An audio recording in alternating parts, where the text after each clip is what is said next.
अस्सलाम वालेकुम। Programme news night के साथ मैं हूं सदफ यासिर। तो नए साल का आगाज़ हो चुका है, नई सुबह आ चुकी है। तो यकीनन जब नया साल शुरू होता है तो लोगों को उम्मीदें होती हैं कि जो नया साल है वो काफ़ी उमंगों के साथ उभरेगा। वो जो बहुत सारी उम्मीदें जो वाबस्ता की हुई हैं उन्होंने आने वाले दिनों में वो उन पर पूरा उतरेंगे। ख़ास तौर पर अगर हम बात करें हुकूमत की कारकर्दगी के हवाले से, ओवरऑल आवाम की अगर बात करें कि आवाम की आवाज़ सुनी जाती है या नहीं सुनी जाती है, तो 2021 तो कैसा रहा ये सब ने जान लिया है। 2022 में क्या कुछ हुआ, रिपोर्टर्स के साथ हम पहले भी प्रोग्राम कर चुके हैं, लेकिन तब किया था जब ये साल बिल्कुल ख़त्म हो गया था। अब चूँकि ये साल शुरू भी हो गया है तो हम रिपोर्टर से बात करेंगे। एक तो ये कि 2021 में क्या कुछ हुआ, उनकी फील्ड से रिलेटेड क्या डेवलपमेंट्स हुई, कहाँ पर अभी डेवलपमेंट की ज़रूरत है। और 2022 जो कि शुरू हो गया है इसमें क्या क्या तरक्की की जो प्रोग्राम्स हैं वो देखते हैं। तो रिपोर्टर्स के पास चलते हैं। तो अभी मेरे साथ रिपोर्टर मौजूद है रमज़ान मिर्ज़ा। मैं उनसे बात करूंगी। रमज़ान, चूँकि आप सिर्फ एक फील्ड नहीं है जिसे कवर कर रहे हैं, बहुत सारी बीट्स हैं जिसे आप कवर कर रहे हैं, तो बारी बारी सबके बारे में जान लेती हूँ, लेकिन चाहूँगी कि इतने टाइम में आप हमें ज़रा डिटेल में जवाब दे दें। पहले तो आप वासा में बताएं कि 2021 में वासा में क्या सूरत हाल देखते हैं, कोई तरक्की देखते हैं या चीज़ें जो हैं वो पीछे ही गई हैं। सदफ़, अगर हम 2021 का अख्ताम देखें तो ये तो वैसे फैसलाबाद के लिए ख़ासा अच्छा है, लेकिन अगर बरसात वैसा फैसलाबाद के हवाले से देखी जाए 2021 की, तो शायद ये 1976 से लेकर 2021 तक की सबसे बदतरीन बरसात होगी, जिसमें फैसलाबादियों ने बड़ी ईद के ऊपर कुर्बानियाँ भी गटर के पानियों में खड़ी होकर की। और सूरत हाल ये थी कि एक तरफ बिजली की बंदिश थी तो दूसरी तरफ घर में अंधेरा और बाहर सहन में गटर का पानी मौजूद था। गलियाँ बिल्कुल चौक हो चुकी थीं। फैसलाबाद शहर का शादीपुरा का इलाका हो, बरकतपुरा का इलाका हो, उच्चा मुरब्बा हो, बाहूवाला हो, रुस्तम टाउन हो, लियाकत टाउन हो, या शेखपुरा रोड का शमसाबाद हो, या इसके साथ साथ रमज़ानाबाद, सूरत हाल ये थी कि हर जगह पानी ही पानी दिखाई दे रहा था। लोगों ने बड़ी ईद किस अज़ियत में गुजारी ये तो टीवी स्क्रीन भी बता चुकी है, और यहाँ पर जो CEO फेस्को भी तब्दील हुए, लेकिन खुशकिस्मत है MD वासा कि उनके ऊपर कोशिश भी की गई। और इसके साथ ये भी हुआ कि ईद के 1 से 2 रोज़ बाद ही यहाँ पर सेक्रेटरी हाउसिंग पहुँचे। इस हद तक ख़राब सूरत हाल थी। लेकिन ये 2021 जो था, जहाँ पर वासा फैसलाबाद के लिए एक बदतरीन साल था। तरक्याती मंसूबों को अगर देखा जाए तो ये वासा फैसलाबाद की तारीख़ का भी शायद बहुत बड़ा अहम बाब होगा। इसमें 4.5 रुपये के स्कीमों के ऊपर जो है वो इस वक्त काम शुरू हो चुका है, और तवक्को ये है कि शायद 2022 जो है उसका बरसात का मौसम है। तवक्को तो करना बेहतर है। तो ब्यूरोक्रेसी में क्या देखते हैं आप? ब्यूरोक्रेसी में ये देखा कि फैसलाबाद में कई ऑफिसर आए, कई गए, लेकिन फैसलाबाद की तरक्की और तामीर व तरक्की के लिए किसी ने कोई इकदामात जो है वो नहीं उठाए। फैसलाबाद की ब्यूरोक्रेसी में देखा जाता है बहुत बड़े नाम लिए जाते हैं, और उन्होंने फैसलाबाद के डेवलपमेंट में अपना बड़ा किरदार अदा किया। लेकिन इस बार नज़र ये आया कि पार्लियामेंटेरियन जो थे वो इस साल में पैसे लेने में कामयाब हो गए। गवर्नमेंट को मजबूर कर दिया, क्योंकि पता था कि अगला इलेक्शन ईयर आ रहा है तो उसमें परफॉर्मेंस बहुत बुरी होगी। लेकिन ब्यूरोक्रेसी ने अपने तय जो था वो कोई बहुत बड़ा कारनामा नहीं जो है वो किया। मौजूदा डिप्टी कमिश्नर हैं, ये कोशिश कर रहे हैं। इससे पहले मोहम्मद अली थे, उन्होंने कोरोना ने ही मौका नहीं दिया। कोरोना के हवाले से उनकी सर्विस खासी बेहतर थी। DG FDA सोहेल ख्वाजा जो यहाँ पे से ट्रांसफ़र हुए, उनका एक अच्छा इकदाम ये था कि उन्होंने FDA सिटी की आबादकारी के लिए इकदामात उठाए और तकरीबन 1.25 रुपये से ज़ायद जो थे वो फंड्स जनरेट कर लिए। लेकिन इसके अलावा कोई बहुत बड़ा कारनामा फैसलाबाद डिवीज़न भर में नज़र नहीं आता कि ब्यूरोक्रेसी की जानिब से कुछ अच्छे इकदामात उठाए गए हों। चलें, इन्वायरमेंटल इश्यूज़ भी आप देखते हैं तो उस हवाले से भी बताएं, क्योंकि स्मोक का काफ़ी प्रॉब्लम रहा है। क्या आपने देखा कि स्मोक से आगाही के बावजूद क्या हुकूमत की जानिब से उस तरह से इकदाम किए गए थे इस साल में? हुकूमत हमेशा कागजात में बहुत अच्छे इकदाम करती है। इस साल भी बड़े अच्छे इकदाम किए गए। वसीम साहब थे, उन्होंने कोशिशें की, लेकिन ज़मीनी हक़ाइक़ ने बताया कि कोई इकदाम नहीं उठाए गए। आपने भी देखा, हमने भी देखा, टीवी स्क्रीन ने भी दिखाया कि किस तरह फैसलाबाद में स्मोक छाई रही। फैसलाबाद में अगर 2 से 3 रोज़ पहले रिमझिम नहीं होती तो शायद इस वक्त भी स्मोक के बादल जो थे वो आपको नज़र आते, लेकिन सरकारी सतह पर इकदाम नहीं उठाए गए। तो दूसरी जानब जो सनतकार थे उन्होंने भी फैसलाबाद के माहौल को तबाह करने में कोई कसर नहीं छोड़ी, क्योंकि अगर सनतें चलती हैं तो गरीब का रोज़गार तो चलता है, लेकिन इसके साथ साथ जो फैसलाबाद के माहौल को तबाह किया जाता है वो नाकाबिले तलाफ़ी नुकसान पहुँचाया जा रहा है। और इस वक्त भी सूरत हाल जो है वो मुख्तलिफ दिखाई नहीं देती। मैं समझता हूँ कि शायद महकमों को जिस हद तक बेहतर कारकर्दगी दिखानी चाहिए थी वो नहीं हो सकी। कमिश्नर फैसलाबाद सेक्रेटरी माहौलियात भी रहे हैं, उन्होंने भी इस बात का जो था वो इंदिया दिया था कि इस साल शायद सूरत हाल ज़्यादा ख़राब होगी। सूरत हाल ख़राब रही, लेकिन महकमे जो थे वो कागज़ी कार्रवाइयों में नज़र आई उनकी, लेकिन जो ज़मीनी हक़ाइक़ थे उन्होंने बताया कि फैसलाबाद में भी सूरत हाल जो है वो गंभीर है और इस वक्त भी एयर क्वालिटी इंडेक्स जो है वो मुतासिर दिखाई देता है। इसके साथ साथ मैं PHA की ऊपर भी बात करना चाहूँगा।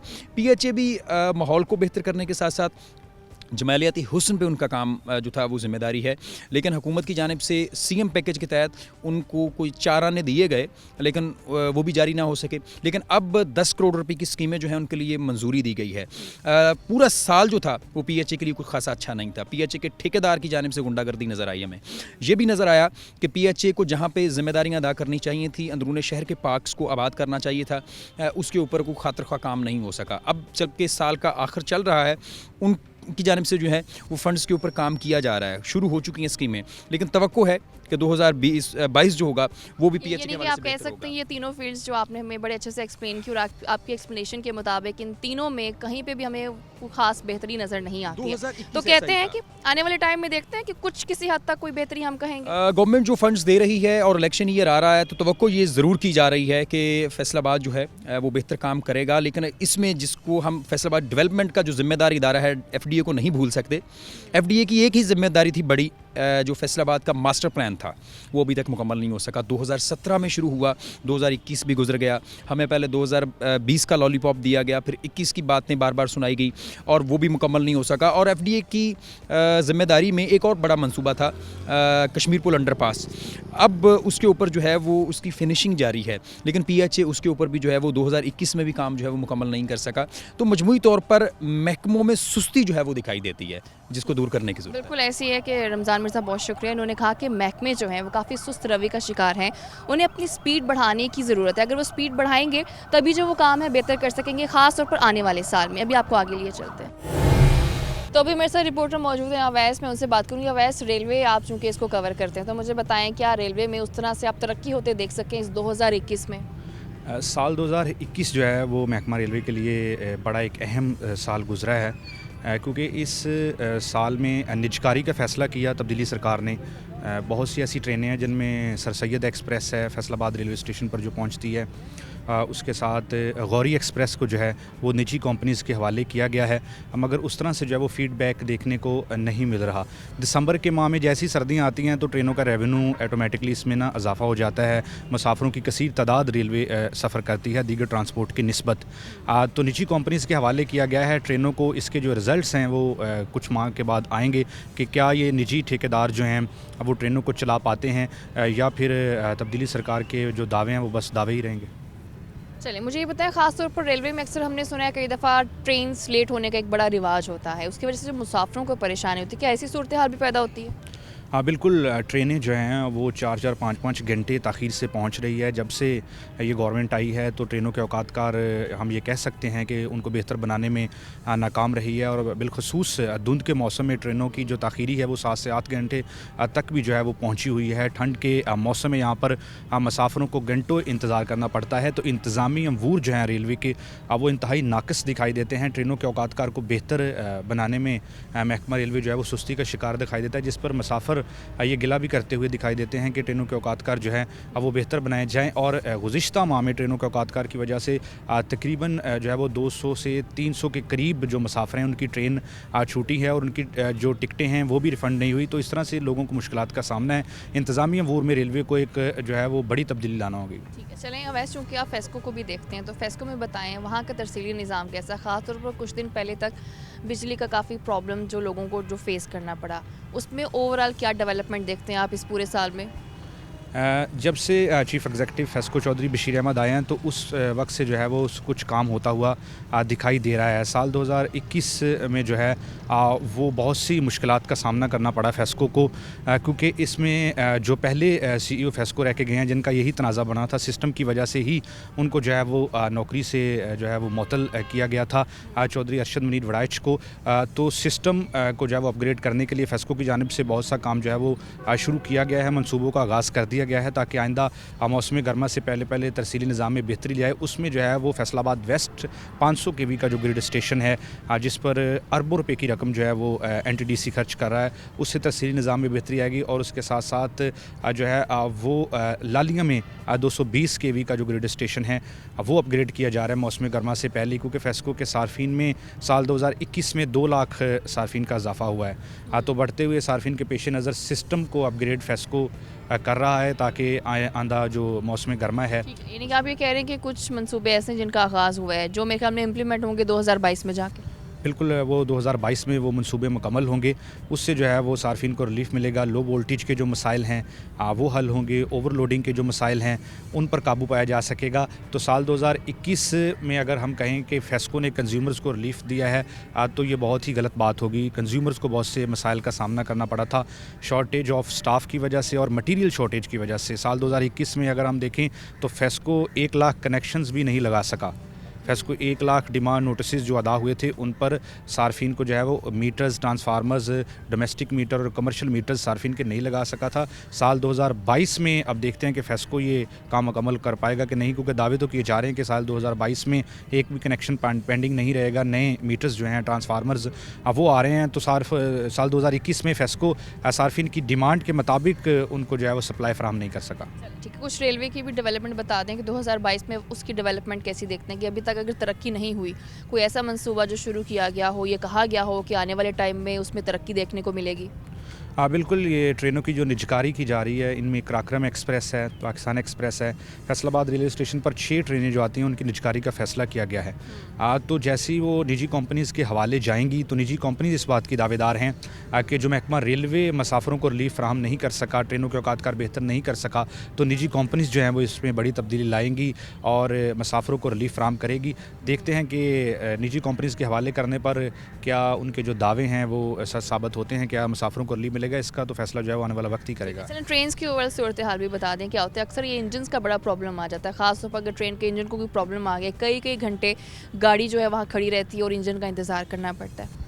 हाँ, ये आपने बहुत अहम जो है वो नुक्ता उठाया है। इसकी बड़ी वजह यह है कि सिर्फ रेलवे लाहौर हेडक्वार्टर में जो मरकज़ी वर्कशॉप है वहाँ पर ही ट्रेनों को जो है वो रिपेयर किया जाता है। फैसलाबाद रेलवे स्टेशन पर अगर कोई इंजन ख़राब हो जाता है, किसी बोगी में कोई तकनीकी मसला आ जाता है तो इस वर्कशॉप में इतनी कैपेसिटी मौजूद नहीं है, इतनी सहूलियात मौजूद नहीं है कि उनको बर वक्त जो है वो ठीक करके ट्रेनों को जो है वो ट्रैक पर लाया जा सके। तो सबसे पहले जो है वो वजारत रेलवे को ये भी तब्दीली लानी होगी कि जो सहूलियात का फुकदान है लाहौर हेडक्वार्टर के अलावा दीगर स्टेशंस पर उनको पूरा करना चाहिए। जो फैसलाबाद वर्कशॉप में मटेरियल का शॉर्टेज है और इसके अलावा स्टाफ का शॉर्टेज है, सहूलियात का फुकदान है, जिद्दत की कमी है, उन तमाम तर चीज़ों को पूरा करना चाहिए ताकि बर वक्त जो है वो इंजन की क्या ये कहा जा सकता है कि आने वाले टाइम में इसमें भी बेहतरी आएगी? महकमा रेलवे वज़ीर रेलवे आज़म स्वाति साहब की जानिब से तो यही कहा जा रहा है कि बड़ी तब्दीलियां हम लेकर आएंगे। जो वर्कशॉप है फैसलाबाद में उसको अपग्रेड करेंगे ताकि मसाइल हल हो सकें। तो इससे अगर वो ये करने में कामयाब हो जाते हैं तो इससे फैसलाबाद रेलवे स्टेशन के मुलाजमीन और अमला को भी बड़ा रिलीफ मिलेगा और जो मसाइल होंगे उन गाड़ियों को लाहौर हेडक्वार्टर भेजने की बजाय यहाँ पर ही रिपेयर करके जो है वो ट्रैक पर चढ़ाया जा सकता है। ठीक है, बहुत शुक्रिया आपका अवैस। यकीनन हर चीज़ में बेहतरी की तो गुंजाइश होती है और बेहतरी की ज़रूरत भी होती है और रेलवे में भी उम्मीद करते हैं बेहतरी आएगी और फेस्को में भी बेहतरी आ सके। उम्मीद यही करते हैं कि 2022 अच्छा साबित होगा। अभी वक्त हुआ ब्रेक का, साथ रहिए।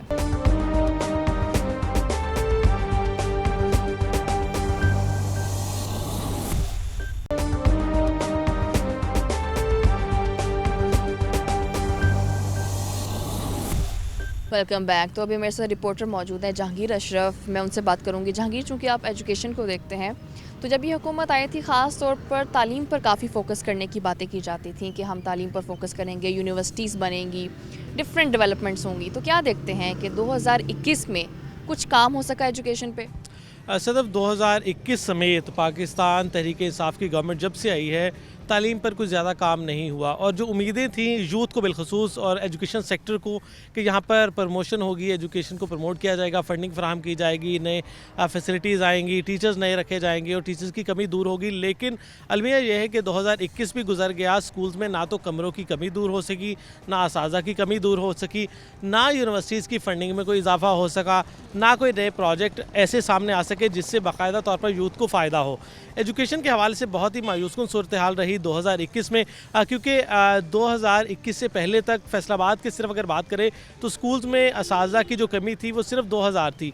अब 2000 मज़ीद असाजा रिटायर हो चुके हैं और इस वक्त फैसलाबाद के सरकारी स्कूल्स में 4000 से ज़्यादा असाजा की सीटें खाली हैं, लेकिन भर्तियाँ जो हैं वो नहीं हुई।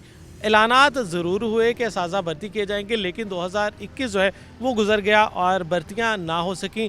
असाजा की और कमरों की कमी की वजह से क्वालिटी एजुकेशन जो है वो इम्प्रूव नहीं हो सकी तालीमी अदारों तो में। इन सब की वजूहात क्या समझते हैं? ख़ास तौर पर आपने जैसे बताया कि 4000 भर्तियां जो हैं वो होना बाकी है, लेकिन भर्तियां ना करने में सुस्ती दिखाने में क्या वजह है? अच्छा, सबसे ज़्यादा जो सुस्ती और इसमें फंडिंग का रोना रोती रही गवर्नमेंट जब से आई है, तब से यही रोना रोती रही है कि हम फंडिंग नहीं है, फंडिंग नहीं है। हालांकि जो असाजा रिटायर हुए हैं 2000, उनकी जगह ही कोई भर्ती कर लिए जाते तो उनको भी सैलरी जा रही थी और उनको अब उनकी जगह पे सीटें खाली हैं और वहाँ पर असाजा जो है मौजूद नहीं है बच्चों को पढ़ाने के लिए। इसी तरह से अगर कॉलेजेस की बात करें तो फैसलाबाद में इस दौरान कोई नया कॉलेज नहीं बना। इस दौरान नई यूनिवर्सिटीज़ के हवाले से अगर बात करें तो वो ज़्यादा कोई अच्छी खबरें सामने नहीं आई, और फंडिंग के हवाले से जो HEC की फंडिंग यूनिवर्सिटीज़ को हुआ करती थी माजी में, वो कम हो गई, स्कॉलरशिप्स कम हो गई, कट लग गया। और इस दौरान जितने भी प्रोजेक्ट पिछली हुकूमतों के चल रहे थे, लैपटॉप मिलना स्टूडेंट्स को बंद हो गए, नई कोई स्कीम नहीं आ रही इस हवाले से। तो ये सारी मायूसकुन सूरत हाल एजुकेशन के हवाले से रही। असाजा को 3 साल में इंक्रीमेंट नहीं कोई तनख्वाहों में लग सका। माली तौर पर जितना मायूस किया है, उसी तरह से एजुकेशन में जितने डिसीजन हुए, चाहे वो कोविड को लेकर हो, एग्ज़ाम ना लेने के हवाले से हो, प्रैक्टिकल ना लेने के हवाले से हो, उसका सारा नुकसान बच्चों को हुआ। और इंतहाई या तो बहुत ही पुअर बच्चों के रिज़ल्ट आए हैं, या बहुत ही 1100 में से 1100 नंबर पहली बार तारीख में इस गवर्नमेंट के दौर में आ गए, जो ना तो मुस्तकबिल में कभी शायद दोबारा आएंगे और ना माजी में कभी 100% रिजल्ट रहा। लेकिन उन बच्चों को जब चेक किया जाता है, जब एंट्री टेस्ट होते हैं, तो उसमें वो बच्चे फेल हो जाते हैं। तो ये इनकी पुअर जो एडमिनिस्ट्रेटिव डिसीजंस थे इनके, बच्चों को सारा साल छुट्टियां देते रहे। और पिछले तालीमी सेशन में 365 दिनों में से सिर्फ फैसलाबाद में 60 दिन पढ़ाई होती रही है, तो बाकी दिन जो है बच्चों को 300 दिन छुट्टियां रही हैं, तो उसमें क्या पढ़ाई हुई होगी। तो इस दौरान गवर्नमेंट की तरफ से बहुत ही पुअर डिसीजंस रहे एजुकेशन के हवाले से और बहुत मायूसकुन सूरत हाल रही। हालांकि उम्मीदें एजुकेशन सेक्टर की बहुत ज़्यादा थी कि शायद। बताएं जहांगीर, सूरत हाल तो यकीनन मायूसकुन ही नज़र आ रही है। तो जब टीचर्स, इस बार टीचर्स को पता है एक तो उनके इंक्रीमेंट्स नहीं लग रहे हैं, कोई डेवलपमेंट नहीं, और कोई नए कॉलेज, स्कूल, यूनिवर्सिटीज़ नहीं बन रही हैं, जो एजुकेशन से रिलेटेड अथॉरिटीज़ हैं वो डेवलपमेंट ना होने पर क्या रिएक्शन देते हैं? अच्छा, उनकी तरफ से ये कहा जाता है कि हम लोकली सतह पर ना तो नए टीचर भर्ती कर सकते हैं, नई इमारत खड़ी कर सकते हैं, ना डेंजरस बिल्डिंग को डिमोलिश करके नई इमारत कर सकते हैं। इवन रिपेयर के हवाले से इनके पास पैसे नहीं हैं। तो हमारा इंफ्रास्ट्रक्चर जो है उसका सारे का सारा बुनियाद जो है वो फंडिंग करती है, और फंडिंग जब तक पंजाब गवर्नमेंट नहीं करेगी, हमारे डिस्ट्रिक्ट लेवल पर जो CEO एजुकेशन हों, डायरेक्टर कॉलेजेस हों या यूनिवर्सिटीज़ के वाइस चांसलर्स हों, जब तक पीछे से उनको बड़ी सपोर्ट हुकूमत की नहीं मिलेगी। स्पेसिफिकली मैं टीचर्स की भी बात करना चाह रही थी कि जो टीचर्स हैं उनका क्या रिएक्शन देखते हैं कि जब उनके इंक्रीमेंट्स नहीं लग रहे होते, डेफिनेटली वो एक मायूसकुन सूरत हाल पैदा हो जाती है। तो टीचर्स के क्या रिएक्शंस आते हैं? अच्छा, टीचर्स 2021 में अक्सर सड़कों पर रहे, टीचर्स ने बनी गाला का रुख भी किया, टीचर्स पर शेलिंग भी 2021 में हुई, और जितने असाजा सड़कों पर निकलते रहे उनको यकीन दहानियाँ करवाई जाती रही, और लेकिन उनके मुतालबात 2021 में भी पूरे नहीं हुए, जिसमें उनकी रेगुलराइजेशन आज की डेट तक भी उनको रेगुलर नहीं किया गया, 7 साल नौकरियाँ करने के बावजूद। इसके अलावा 2018 में डिसीजन कोर्ट ने दिया कि इनको पहले दिन से रेगुलर तस्वुर किया जाए, लेकिन उनकी कॉन्ट्रैक्ट की मुद्दत को जो है वो हज़फ कर दिया गया है और उनके कई कई साल की सर्विस जो है वो ज़ब्त की गई है, जिस पर अदालत ने कहा था इनको पहले दिन से रेगुलर शुमार किया जाए, इनको पे प्रोटेक्शन दी जाए, इनको सर्विस प्रोटेक्शन दी जाए। लेकिन आज के दिन तक हुकूमत जो है ये मुराद उनको नहीं दे सकी। असाजा के लिए बहुत मायूसकुन सूरत हाल रही। असाजा 25% डिस्पैरिटी अलाउंस के लिए सड़कों पर रहे, असाजा अपनी रेगुलराइजेशन के लिए सड़कों पर रहे, और असाजा जितनी भी डिमांड थी वो आज के दिन तक भी पूरी नहीं हो सकी। और असाजा आने वाले टाइम में क्या देखते हैं, क्योंकि नया साल शुरू होने वाला है 2022 में, कुछ देखते हैं कोई ऐसा काम जो हुकूमत की जानिब से पहले कह दिया गया हो कि नया साल आने वाला है तो हम ये करेंगे, जैसे दावे तो हमेशा किए जाते हैं, तो आने वाले टाइम में देखते हैं कि हुकूमत की जानिब से कुछ बेहतरी होगी एजुकेशन सेक्टर में। अच्छा, जिस तरह से आखिरी साल जो होता है गवर्नमेंट का वो यकीनी तौर पर डेवलपमेंट का साल होता है, तो अब इस गवर्नमेंट का भी आखिरी साल रह गया है, तो अगले साल टीचर भी पुरुम्मीद हैं, हम भी पुरुम्मीद हैं कि ये बजट का मुंह जो है वो खोलेंगे और सब लोगों को खुश करने की कोशिश करेंगे, राज़ी करेंगे, क्योंकि 3-4 साल टीचर इनसे नाराज़ रहे हैं और एजुकेशन सेक्टर फ़ौज के बाद दूसरा बड़ा सेगमेंट है। अगर वो नाराज़ रहेगा तो अगला इलेक्शन जो है वो ख़तरे में पड़ सकता है। तो इनकी रेगुलराइजेशन भी अगले साल होगी, इनको प्रमोशन भी मिलेगी, इनको इंक्रीमेंट्स भी मिलेंगे और अगले साल शायद कुछ नए प्रोजेक्ट्स भी आएँ। डेफिनेटली यानी कि हम उम्मीद कर सकते हैं कि जो आने वाला साल है वो बेहतरी की जानिब होगा, ख़ास तौर पर एजुकेशन सेक्टर को लेकर। तो अभी आपको आगे लिए चलते हैं। तो अभी मेरे साथ क्राइम रिपोर्टर तैयब मौजूद है, मैं उनसे बात करूंगी। तैयब, आप मुझे बताएं कि ओवरऑल जराइम की सूरत हाल इस साल के अंदर क्या देखते हैं? पुलिस की कारकर्दगी कैसी रही? जराइम में इजाफा हुआ या किसी हद तक थोड़ा कंट्रोल पाया गया? शुक्रिया सदफ। फैसलाबाद 2021 के जो जराइम के हवाले से ना बड़ा क्रूशल रहा है, बड़ा शहरी गैर महफूज रहे हैं। फैसलाबाद में सबसे जो हीनस क्राइम कत्ल है उसकी वारदातें 2021 में 2020 की निस्बत 63 वारदातें ज़ाहिद हुई हैं। गैरत के नाम पे कत्ल, उसमें भी इजाफा रिपोर्ट हुआ है। लड़ाई झगड़े पर जो वारदात कत्ल है उसमें भी इजाफा रिपोर्ट हुआ है। सबसे बढ़कर दौरान डकैती मज़ाहमत पर 2020 में सिर्फ 8 अफराद को डाकुओं की जानब से कत्ल किया गया था, लेकिन 2021 में ये तादाद 27 तक पहुँच गई। 3 गुना से ज़ायद इसमें इजाफा रिपोर्ट हुआ। भत्ताखोरी की वारदातें भी 2021 में 20 की निस्बत ज़्यादा हुई हैं। 20 में ये 10-11 वारदातें थी, लेकिन अब इनकी तादाद 30 से ज़्यादा हो चुकी है। रेप की वारदातों में भी इजाफा हुआ। डकैती, हाउस रॉबरी की जो वारदातें हैं, घर में डकैती की और दुकानों पर डकैती की, उसमें भी इजाफा हुआ। मजमूई तौर पर अगर देखा जाए तो फैसलाबाद में 2021 में 2020 की निस्बत तकरीबन 40% जराइम में इजाफा हुआ। अप्रॉक्सीमेटली जो कंक्लूजन इसका ये है। ठीक है तैयब, मैं आपको यहीं पर रोकूंगी, क्योंकि जैसे कि आपने बताया कि जिस तरह से जराइम बढ़ते जा रहे हैं, रेप केसेस अगर देखें, अगर हम डकैती देखें, ओवरऑल कत्ल केसेस देखें, अमूमन होता क्या है कि जब भी नया साल शुरू होता है कोशिश की जाती है कि चीज़ें कंट्रोल में आए, लेकिन आपके मुताबिक 2020 में कुछ बेहतर था, 2021 में सूरत हाल ज़्यादा ख़राब हुई है। क्या कोई प्लानिंग नहीं थी या पुलिस उस तरह से कारकर्दगी दिखा नहीं पाई इस साल? इसमें सदफ 2-3 फैक्टर हैं। सबसे पहला फैक्टर ये है कि हमारी आबादी बड़ी तेज़ी के साथ इंक्रीज़ हो रही है।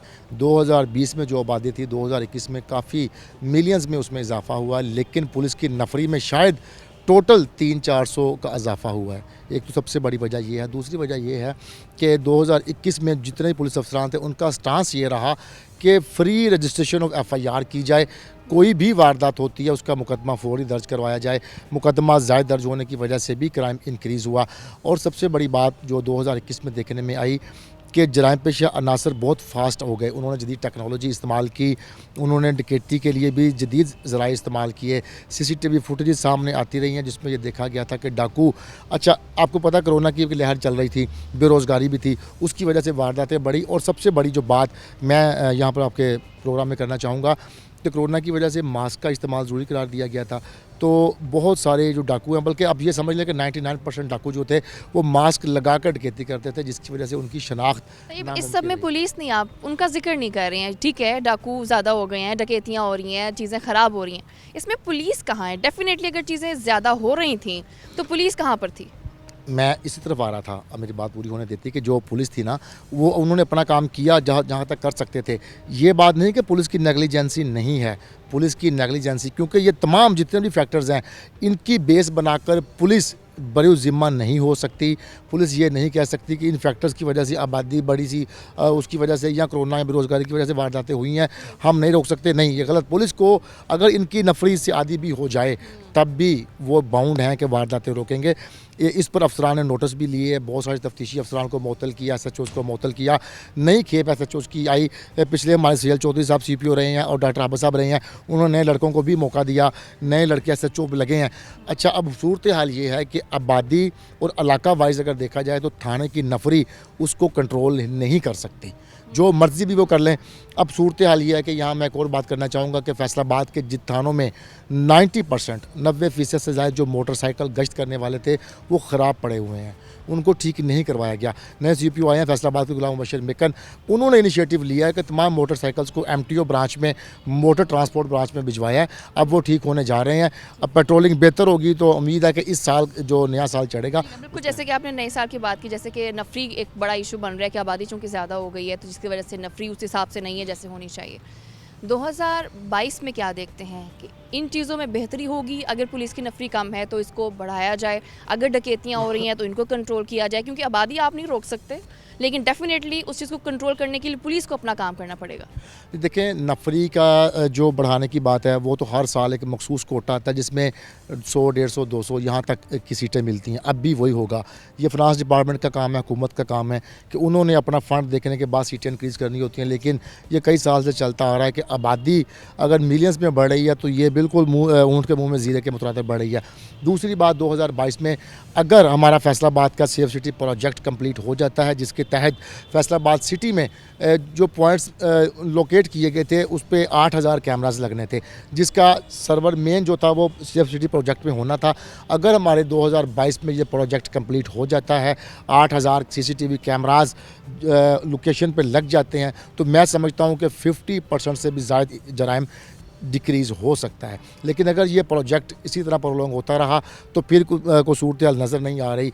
दूसरा, हमारे नए CPO साहब ने बहुत सारे इनिशिएटिव लिए हैं। जो DSPs हैं उनको ये अहकाम जारी कर दिए गए कि सुबह 9 से लेकर रात 12 बजे तक वो दफ्तर और ऑन फील्ड रहेंगे। 12 बजे से पहले कोई DSP घर नहीं जाएगा। जब DSPs का गश्त बढ़ेगा, उनके सर्कल में मौजूद तमाम उनके SHOs और पेट्रोलिंग अफसरान वो भी गश्त करेंगे। उससे उम्मीद की जा सकती है कि 2022 में कंपैरेटिवली जराइम शायद कम हो जाए। ठीक है, उम्मीद करते हैं। तो ये बहुत शुक्रिया कि आने वाले साल में जो जराइम की रेशो है जिस कदर इस साल बढ़ी है, आने वाले साल में कम हो जाए। अभी आपको आगे लिए चलते हैं।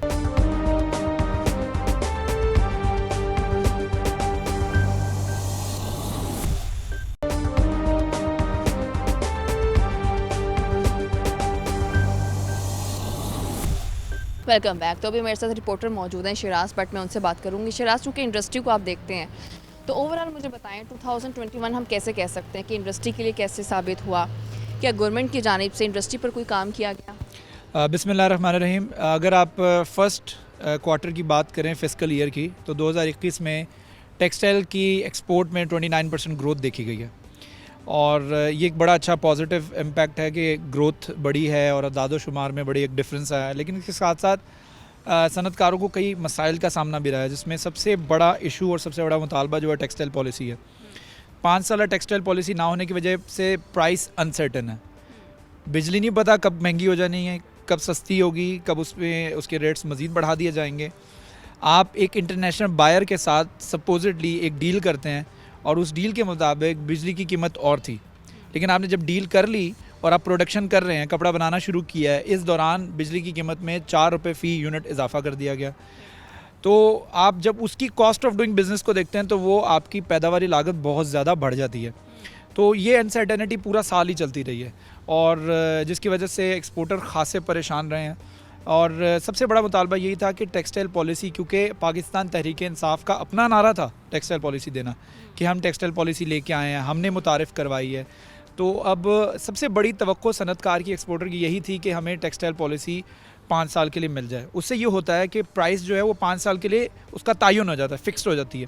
गैस की भी, बिजली की भी, रिफ़ंड्स कब मिलने हैं, DLTL कब मिलने हैं, सेल्स टैक्स रिफ़ंड्स कब मिलने हैं, ये तमाम चीज़ें तय हो जाती हैं। तब एक्सपोर्टर को जब आपको पता होगा कि 5 साल के लिए मेरा ये प्लान है, तो आप फिर उस प्लान ऑफ एक्शन के मुताबिक अपने बिज़नेस को चलाते हो।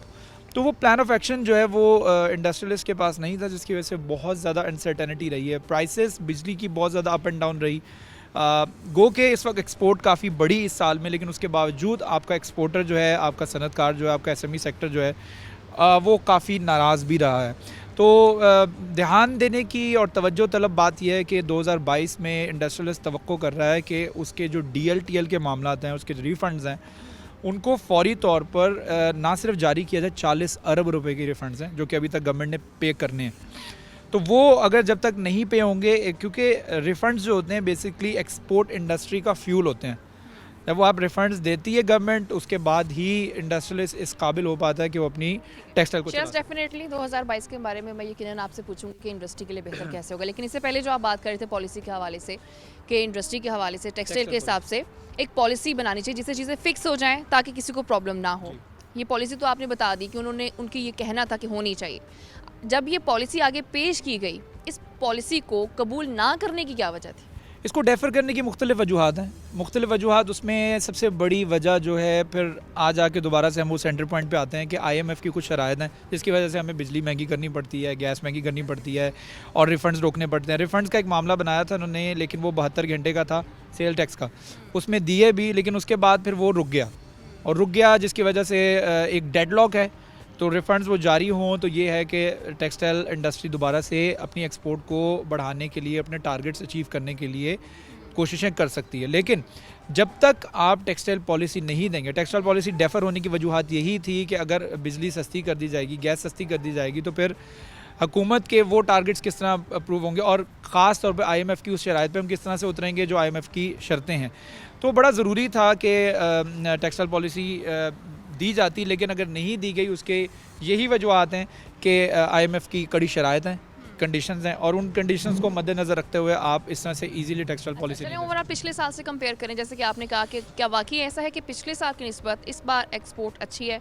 अच्छा चलें इसको ये एक बड़ी मज़ाहिया खेज़ बात भी है क्योंकि पिछले साल एक्सपोर्ट ना होने के बराबर थी नहीं। कोविड की वजह से एक्सपोर्ट बंद पड़ी थी, सारे एक्सपोर्ट सेक्टर बंद थे, टेक्सटाइल बंद थी, सनतें बंद थी, तो वो ज़ीरो थी। अब ज़ीरो के मुकाबले में 10% भी बढ़ जाएगी तो वो बहुत ज़्यादा लगेगी। तो आप अगर उसको कंपेयर करते हैं ना पिछले साल से, 2019-20 को कंपेयर करते हैं 21 के साथ, पिछले साल से नहीं करते, पिछली हुकूमत से कर लेते हैं। चले पिछली हुकूमत से आप कंपेयर कर लें, I am not being political, लेकिन पिछली हुकूमत से अगर आप कंपेयर करें तो आपकी एक्सपोर्ट वाकई में हकीकी तौर पर बढ़ी है। और लेकिन इसके साथ साथ स्टिल अभी भी सनतकारों के बहुत सारे मुतालबात हैं जिसमें गैस प्राइसेस, बिजली प्राइसेस, हम खित्ते में सबसे ज़्यादा महंगे मुल्क हैं। और क्यों है? सिर्फ गैस और बिजली की प्राइसेस ज़्यादा होने की वजह से, टेक्सटाइल पॉलिसी ना होने की वजह से। अनसर्टेनिटी जो है ना, एक गैर यकीनी सूरत हाल है कि कब बिजली महंगी हो जाएगी, कब हमारे फंड्स रोक लिए जाएंगे, कब गैस की प्राइसेस महंगी। अब ये गैस इन्होंने कैप्टिव पावर के लिए बंद रखी है ना, 29 दिसंबर को गैस दोबारा से बहाल की है, अब नहीं पता दोबारा कब बंद हो जाएगी। जो ये ना पता होने वाली सिचुएशन है ना, इसमें जब आप सनतकार आपका जब फंस जाता है ना, उसकी वजह से वो ना ऑर्डर्स पकड़ पाता है ना वो उसे, आप माशाल्लाह ऑर्डर्स की भरमार है पाकिस्तान के अंदर। वो एक खित्ते के अंदर जो कोविड की सूरत हाल है और कोविड की नई जो वेरिएंट आ गया उसकी सूरत हाल है, उसकी वजह से पाकिस्तान सेंटर ऑफ अटेंशन है इस वक्त बैनुल-अक़वामी मार्केट में। ठीक है, ये एक बाय द वे भी बन गई है सिचुएशन, और कुछ हुकूमत की पॉलिसीज़ भी शामिल हैं। नो डाउट पॉलिसीज़ अच्छी हैं, लेकिन इनको मुस्तकिल बुनियादों पर रखने के लिए टैक्स पॉलिसी। ये तो एक्सपोर्ट की हमने बात की, कुछ इंपोर्ट से मुतल्लिक भी हमें बताएं। इंपोर्ट ज़्यादा बढ़ी हैं, इंपोर्ट भी बढ़ी हैं। अगर आप एक्सपोर्ट को देखते हैं तो इंपोर्ट भी साथ साथ बढ़ी हैं, ये पैरेलल नहीं होनी चाहिए, इनमें गैप डिफरेंस जो होना चाहिए, इंपोर्ट कम होनी चाहिए। इंपोर्ट बढ़ी हैं, हमने लग्जरी आइटम्स इंपोर्ट किए हैं, हमने लग्जरी गाड़ियाँ इंपोर्ट की हैं। इनकी इंपोर्ट के ऊपर अभी हुकूमत पाबंदी लगाने जा रही है, मिनी बजट के अंदर लग्जरी गाड़ियों के ऊपर पाबंदी लग जाएगी। इंपोर्ट के ऊपर पाबंदी लगनी चाहिए ताकि मेड इन पाकिस्तान का जो नारा है उसको बुलंद किया जा सके। तो हमने सब रिपोर्टर से बात कर ली, उन्होंने हमें बताया कि जिस बीट पर वो काम कर रहे हैं उनमें क्या क्या डेवलपमेंट्स हुई हैं और कहाँ पर खामियां जिन्हें ठीक करने की ज़रूरत है। लेकिन शायद हम इस प्रोग्राम के कहाँ हिस्से को भूल रहे हैं, तो मैं चाहूँगी कि हम उसे भूलें नहीं बल्कि उसके पास ही जाएँ। तो इस वक्त मेरे साथ मौजूद होंगे बिलाल डोगर, जो कि पहले न्यूज़ नाइट कर चुके हैं। तो मैं बिलाल से बात करूँगी। बिलाल, सबसे पहले तो मुझे आप बताएँ, मुझे तो 3-4 महीने हुए हैं ये प्रोग्राम करते हुए, उससे पहले ये जो प्रोग्राम है ये आप ही कवर करते रहे हैं। तो जब आप लोगों में जाते थे, आपको लगता है कि वो चीज़ें जो बेहतर होनी चाहिए थी वो चीज़ें बेहतर हो सकी या नहीं हो सकी? ये डिटेल से मैं चाहूँगी आप बताएं। और ये भी चाहूँगी, चूँकि ये प्रोग्राम आप करते रहे हैं, आपकी अहमियत मुझसे कहीं ज़्यादा है, तो इस प्रोग्राम का आज जो इख्तिताम है वो आप ही करें। जी सदफ़, बहुत शुक्रिया आपके वक्त देने का। बिलाशुबा न्यूज़ नाइट पहचान भी है और सिटी 41 ही हमारी पहचान है। 2022 की जो आपने बात की, जो मेरा तजर्बा फैसलाबाद के अंदर रहा है आवाम से बात करते हुए प्रोग्राम के दौरान, या कुछ चीज़ें ऑफ द रिकॉर्ड भी, क्योंकि टीम न्यूज़ नाइट जानती है कि हमने बहुत सारी चीज़ें सामने रखी और बहुत सारे लोगों ने चीज़ें सामने हमारे दिखाई, और बिलाशुबा आवाम के लिए एक महंगाई के तनासुब से एक बुरा साल गुजरा है। शहर फैसलाबाद जो कि मईशत का हब कहा जाता है, जहाँ से टैक्स की भरमार जाती है, वहाँ के शहरियों को लारे लप्पे उम्मीदों के भंवर के अलावा कुछ ना मिल सका। और इसके अंदर हमारी गवर्नमेंट के जितने भी नुमाइंदगान हैं वो शामिल थे, वो वादे करते रहे, वईद करते रहे। ख़ुद मेंबरान असम्बली भी नाला नजर आए अपनी जमात से, जो ऑफ द रिकॉर्ड या कुछ ऑन द रिकॉर्ड भी चीज़ों का इजहार करते रहे, जिसमें राजा रियाज अहमद भी हैं। वज़ीर-ए-आज़म पाकिस्तान इमरान खान का दौरा, सरीना होटल के अंदर वो नहीं आए, और बहुत सारी ऐसी चीज़ें सामने आईं जहाँ पाकिस्तान तहरीक इंसाफ के अपने एक प्रोग्राम हमारा था जिसमें पाकिस्तान तहरीक इंसाफ के वर्कर्स ने भरपूर अपने तहफ़्फ़ुज़ात का इजहार किया। वर्कर्स को कहीं पसे पश डाल दिया गया। लेकिन अगर दूसरी तरफ देखें, इंडस्ट्री का एक बहुत बूम आया, लेकिन उसके बाद इसी साल के अंदर उसका एक भरपूर तरीके से जो नेगेटिव पॉइंट्स देखे गए वो भी, अगर अगस्त की बात करें, इसके बाद हम अगस्त, अक्टूबर, नवंबर तक ये मंदा जो है चलता रहा, आगे भी चल रहा है अभी। और हमारी एक्सपोर्ट अगर जो गवर्नमेंट एक अदाद-ओ-शुमार दिखाती है उसमें बिलाशुबा तरक्की कर रही है, लेकिन दूसरी तरफ से अगर इसका मजमूई तौर पर जायज़ा लिया जाए तो हम खसारे में नज़र आते हैं। तो 2022 कैसा होगा? बहुत सारे लोग कह रहे हैं इलेक्शन ईयर होगा, बहुत सारे लोग कह रहे हैं कि इसके अंदर बहुत सारी तब्दीलियां आने वाली हैं, लेकिन दुआ गो तो हम यही हैं कि खैर व आफियत का ये साल हो, हर एक के लिए आसानियां लेकर आए। लेकिन कोविड ने बड़ा धचका दिया कारोबारी तबका, ख़ास तौर पर अगर 2021 का फैसलाबाद ताजर कम्युनिटी देखें तो बहुत ज़्यादा पिस्ती नज़र आई। क्यों? क्योंकि 2020 के अंदर जब ये आता है, लॉकडाउन की तरफ जाते हैं, तो एकदम शशोपंज के अंदर बहुत बड़ी तादाद के अंदर ख़रीदो फरोख्त हुई और लोगों ने माल ख़रीदा। लेकिन 2021 में ईद के बाद और लोगों ने उम्मीद लगाई कि बड़ी ईद के ऊपर भी ये चीज़ें बिकेंगी, लेकिन नहीं बिक सकी। कॉटन की पैदावार के अंदर हम बिलाशुबा कुछ बेहतर नज़र आए, लेकिन ताहाल अभी तक भी वो अचीवमेंट जो पाकिस्तान के लिए सर फ़ख्र का से बुलंद कर देती थी, वो चीज़ें हमारे सामने नज़र नहीं आ रही। तो बहुत सारी चीज़ें हुकूमत को देखने की ज़रूरत है, और ख़ास तौर पर लोकल बॉडीज़ सारा साल जो है वो ज़लील रुस्वा रहे, बलदियाती नुमाइंदगान चक्कर लगाते रहे, लेकिन बिला आखिर उनको कुछ देर के लिए ही सही उनको इख्तियार मिला। लेकिन अब दोबारा से कहा जा रहा है 2022 के अंदर इलेक्शन होंगे, लेकिन जो KPK के अंदर हुआ उसके बाद अगले मराहल के अंदर वहाँ गवर्नमेंट बढ़ने के लिए तैयार नहीं है। तो क्या पंजाब के अंदर बढ़ेगी? मुस्लिम नून चाहती है इलेक्शन हो ताकि शफाफ इलेक्शन की तरफ जाएँ, क्योंकि उन्हें इस वक्त नज़र आ रहा है अगर बिल्कुल फेयर और इलेक्शन होते हैं, बिल्कुल साफ शफाफ इलेक्शन होते हैं, तो उनकी उम्मीदें आवाम से काफ़ी व्यवस्था हैं कि आवाम इस वक्त महंगाई के जिस जुर्मट में फंसी हुई है, तो चाहते हैं कि चलें इस गवर्नमेंट से नहीं तो किसी और से हम उम्मीदें लगा लेते हैं। तो आवाम गरीब होती है, उसकी सिर्फ उम्मीद होती है कि कोई जो भी आए उनके हक़ में नारा लगाए, वो उसकी तरफ बढ़ जाते हैं।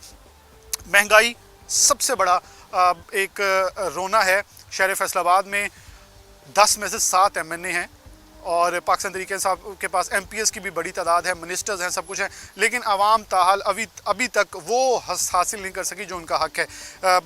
बुनियादी सहूलियात से महरूम नज़र आई। यूनिवर्सिटीज़, कॉलेजेस, तालीम, सेहत की तरफ बिल्कुल रुझान नज़र नहीं आया। तो आने वाला साल मिनी बजट भी आ चुका है, तो उम्मीद तो ये करेंगे आवाम के लिए कुछ अच्छा साल साबित हो। और सदफ बहुत कुछ कहने को है मेरे ख्याल में, एक साल के प्रोग्राम पड़े हैं, बिलाशुबा आपने भी बेहतरीन अंदाज़ के अंदर यही आवाम की तर्जुमानी को आगे बढ़ाया है। हमारा काम है कि हमने सोसाइटी को देखना है, सोसाइटी के मसाइल उजागर करने, हम करते रहेंगे।